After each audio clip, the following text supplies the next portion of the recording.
simple, guaranteeing that Ukraine will not become a member of NATO. Because if Ukraine became a member of NATO, that would put U.S. and NATO troops directly on the doorstep of Russia, which, as Putin has laid out, would undermine their national security interests. The reality is that it is highly, highly unlikely that Ukraine will ever become a member of NATO anyway. So the question is, why doesn't President Biden and NATO leaders actually just say that and guarantee it? Which begs the question of why are we in this position then?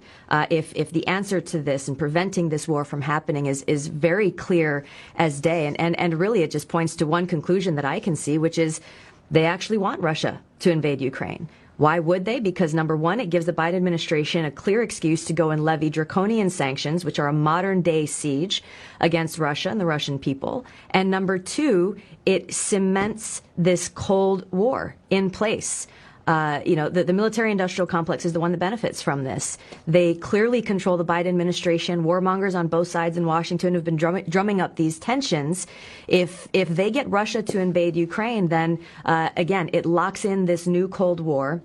The military-industrial complex starts to make a ton of more money than they have been in fighting al-Qaeda or making weapons for al-Qaeda. And who pays the price? The American people pay the price. The Ukrainian people pay the price. The Russian people pay the price. It undermines our own national security. But the military-industrial complex that controls so many of our politicians wins, and they run to the bank.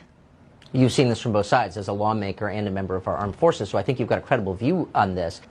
I've looked at this carefully, Tucker, and I have yet to find any benefit that a political leader has used or could use to justify this to the American people. All you hear is like, well, we have to defend. I have a hard time seeing how President Biden or anyone can say with an honest face, we are defending democracy. And the reason is because our own government has publicly supported these authoritarian actions by the Ukrainian president in shutting down their own political opposition.